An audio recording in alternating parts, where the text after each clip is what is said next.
I was going to finish watching the presidential debate, but then I realized, oh my goodness, this is by far the most boring, flat, bland, jejune, and anticlimactic presidential debate I have ever witnessed. There is very little tension. There is no energy in the room. There is not much of an acrimonious atmosphere.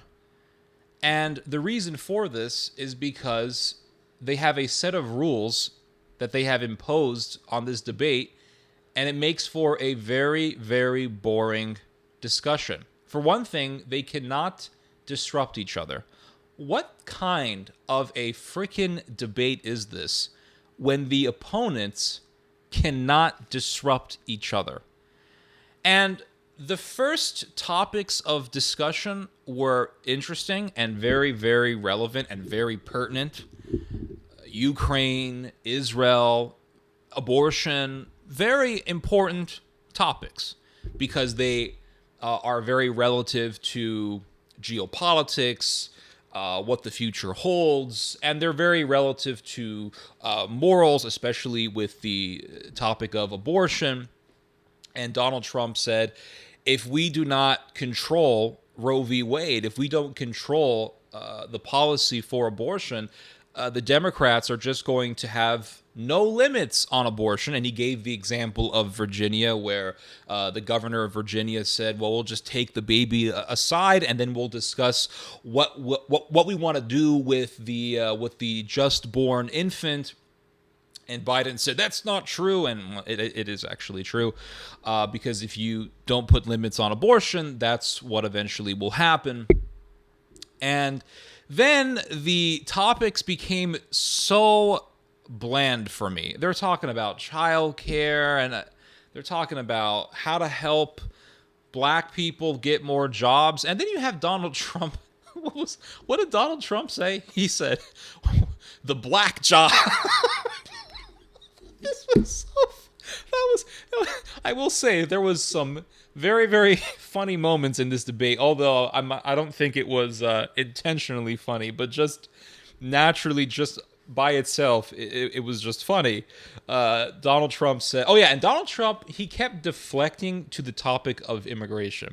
And I knew that this was going to happen, right? I knew that Donald Trump was going to switch topics to the topic of immigration because, let's face it, immigration is a huge hot button issue. It's a topic that is very much so argued over and talked about. And it is Donald Trump's specialty. I mean, he became famous as a candidate by saying that he's going to build the wall and Mexico's going to pay for it. So I knew that Donald Trump was just going to deflect and switch the topic to immigration.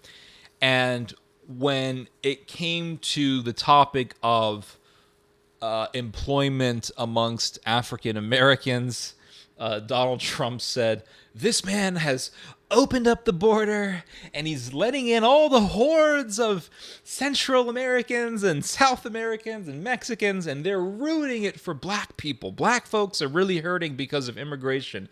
And I just started laughing when he said he's ruining it for black jobs. What's a black job? Can someone explain this to me? He's ruining it for black jobs.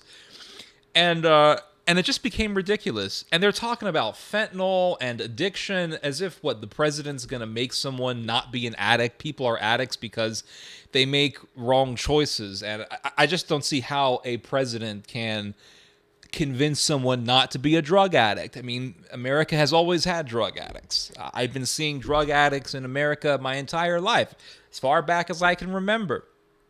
But obviously, Donald Trump came out looking like the better opponent, looking like the better candidate, simply for the fact that he's more cognitive. He's got his marbles intact. He doesn't sound like an extremely elderly person like Biden does. And that's because, Biden is an elderly person.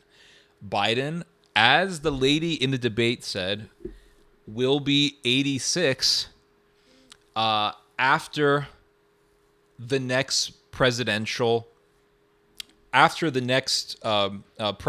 is over.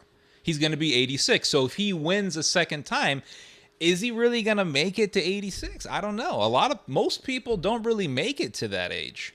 Most people in America, that is, they don't make it to that age. So I just don't really see, and this is going to be, I don't know. The last time I made a presidential prediction, I was wrong. But I think that Donald Trump is going to come out the winner in this one. I could be wrong. But I think Donald Trump is going to come out to be the winner. And the thing is that Biden, you see, Americans are very, very judgmental when it comes to picking a president. This is one thing I know. I know this because years ago, when I was going out more than I do now, I would talk with people. And I remember years ago, I knew this girl. She worked as a marketer for local Republican candidates in her region. And she told me, she said, I won't ever vote for a fat guy. That's what she told me. I'll never vote for a fat guy. Because we were talking about that guy, what's his name? Chris Christie, that guy in New Jersey, that fat guy, the one who was celebrated as the first Republican governor of New Jersey in, 1,000 years or whatever. Well, she said, I'm glad he won and everything, but I would never vote for him to be my president. And I said, well, why not? And she said, because he's a fat guy. I don't want to vote for a fat man. I don't want to see a fat president. I don't like that. And that's pretty much reflective of how a lot of people in America think. They're very, very judgmental. And so you see this debate. You see Donald Trump. Donald Trump looks fairly confident. He's still very cognitive. His brains are still functioning. His marbles are still intact. And he's giving cognitive answers. He's giving, he's making full sentences, and he's not stumbling over every single word.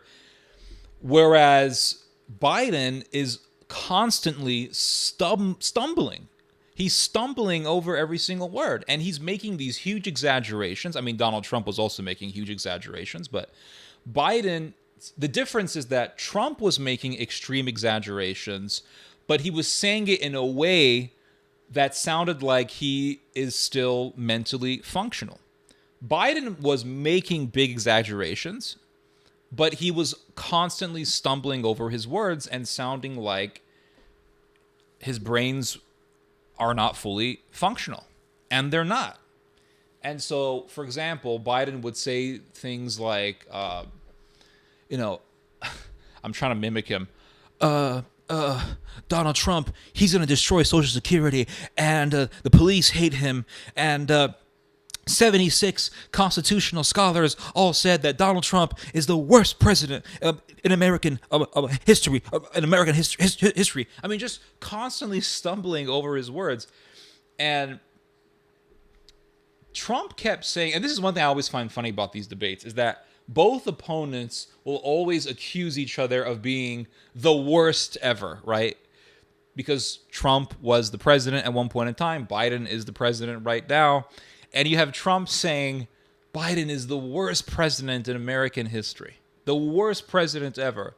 Weren't they saying that about Obama? Wasn't Obama the worst president ever? I mean, if you really believed conservative right-wing rhetoric back in the day, you would have thought that Obama was going to usher in the freaking caliphate. You would have thought that Obama was going to bring Sharia law to the United States, because there were people talking just like that.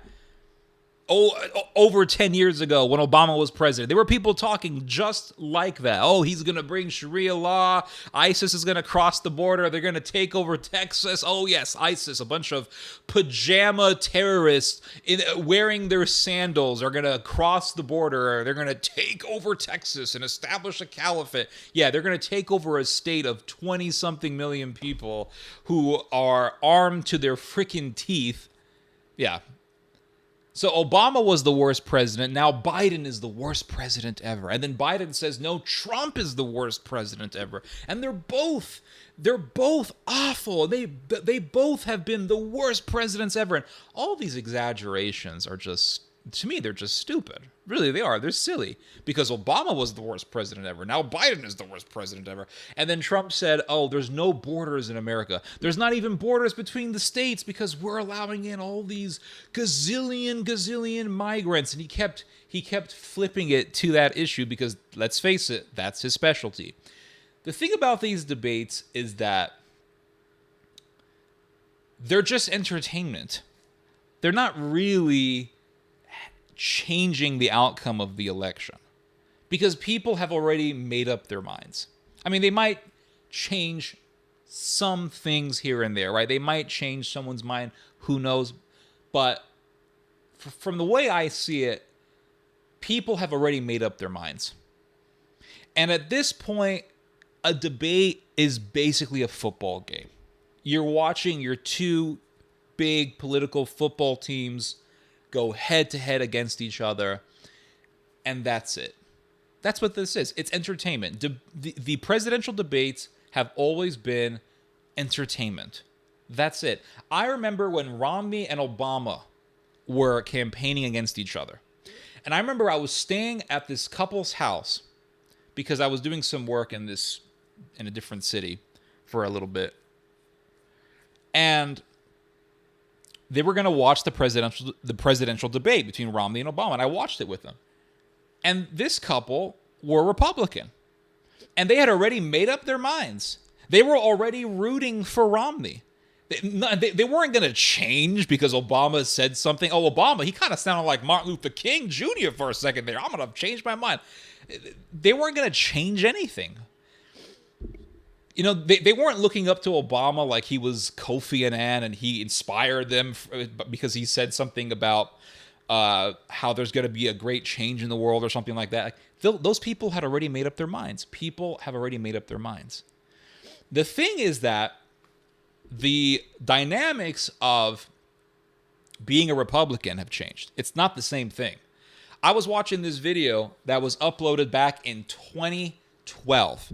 And it was a video of Jamie Glazoff and David Brogg talking. And it was on, I think it was on some conservative TV show that was actually popular at one point in time, but is not really popular anymore. Or maybe just doesn't exist anymore. I don't know. But David Brogg was, he's still around, but he was a conservative talker. And then Glazoff was the same thing. Glazoff did a lot of stuff for Front Page Magazine. I'm not sure if he's still with Front Page Magazine. It doesn't matter. But Glazoff actually had something of an audience 10 plus years ago. He did. Over a decade ago. He had an audience. And they're talking about how we have to fight against Sharia law and Islam is the big threat and Sharia law and Islamofascism and yada, yada, yada. And nowadays, and these are Republicans. And at one point in time, this way of rhetoric dominated the Republican sphere. It dominated it. It dominated the Republican sphere. And people were talking about how, we have to fight against the terrorists, and we have to go and fight them where they are. This was a big talking point. Ann Coulter was pushing this. This was a big talking point. We got to go fight them over there. Go fight them in Iraq. Go fight them in Afghanistan. And how are people talking today? They're saying, we don't want to fight anywhere. Fight where? Who gives a shit? That's how people are thinking nowadays. And I don't blame them. Because who the hell wants to go to Afghanistan? Who the hell wants to go fight a war? We just want to enjoy this very, very limited, short life on Earth. And a war is really not worth wasting all these lives. And so nowadays, it's completely different. People aren't talking about going in and fighting anywhere. That's 2012. That's 2011. That's 2010. That's 2009. That's 2008. That's 2007. That's early 2000s talk. Nowadays, that's done. That's dead. You get caught talking like that now, forget about it. You're seen as a fringe lunatic, and rightfully so. And what is dominating Republican ideology? It's Tucker Carlsonism, which is isolationism. Tucker Carlson's probably the biggest thing right now as far as American conservatism goes, whatever that means anymore. And it's all about isolationism. That's what it is. Isolationism. That's the biggest thing.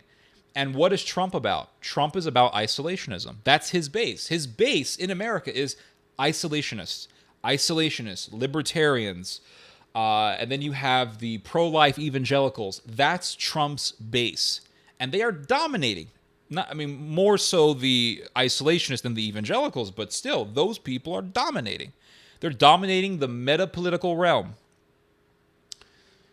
And what's going on in the world right now? You have talk about war with Iran, and you have talk about war with Russia, and most Americans don't want a war with anyone, let alone those countries. They don't want a nuclear war. You have, what's his name? John Mearsheimer. This guy does a video, it gets 1 million views. John Mearsheimer doesn't want a war with Russia, and he's been talking for years about how the United States should not be escalating things with the Russians. This guy does a video, it gets 1 million views. Why is that? Because that is what people feel. It's a reflection of how people feel and how people see things and how people perceive the world. And what did Trump say in the debate? He said, if I was president, when Biden has been president, Russia would not have invaded Ukraine. He said, if I was president, Hamas would have never done the massacre in October the 7th. That's what he said. And when Trump was president, that stuff didn't happen. Now, you could give me a whole list of reasons as to why that was or whatever, but it is a fact that stuff did not happen under Trump's watch. And Trump said the world is laughing at Biden. The world is laughing at Biden. And you could say, well, when Trump was president, Russia didn't invade Ukraine. Hamas did not invade Israel. Iran did not hit Israel with a whole barrage of missiles and drones. And you could argue that one of the things that Trump did was he killed Soleimani, and that put fear into the Iranians. And you could say, well, Trump was working with Putin, and he was not working, but Trump was more soft on Russia. Or you could actually say that Trump was maybe even harder on Russia because he sold anti-tank rockets to the Ukrainians. But one could argue and say, well, Trump was a stronger leader or whatever, and that's why all these things didn't happen under him. And what did Trump say? What did Trump say in the debate that really reflects what he is about? He said, I am going to end the war in Ukraine. He said, I'm going to bring that war to a settlement. I'm going to settle it, which means that he's going to try to get the Ukrainians and the Russians to the negotiating table, and he's going to try to broker a peace agreement. And if Trump wins, I believe that he's really going to push for a peace agreement between the Israelis and the Gazans. And you know what I think? I could be completely wrong about this, but I think that there is a greater chance, if Trump wins, I think that there is a greater chance that a ceasefire will be settled and agreed upon between Russia and Ukraine and between Hamas and Israel. Because from what I've been seeing lately, I mean, Biden told Israel, stay out of Rafah, and they just went in there. So it could be argued that the Israelis are laughing at Biden. Again, just my theorizing, all right? I'm just theorizing here. But anyway, yeah, very uninteresting debate, although there were some funny moments. I like it when Trump said, Biden said something and he was stumbling over his words, and then Trump said, I don't know what this guy even said. I don't think this guy even knows what he's saying. I mean, it was a funny moment. But other than that, by far, this was the most anticlimactic presidential debate I've ever seen because of the rules. You can't disrupt each other, and then there was no crowd, so you couldn't hear anyone cheering, you couldn't hear anyone clapping, and it's just, where's the entertainment? The presidential debate is entertainment. That's what it is. Anyway, You guys just heard some theology. God bless.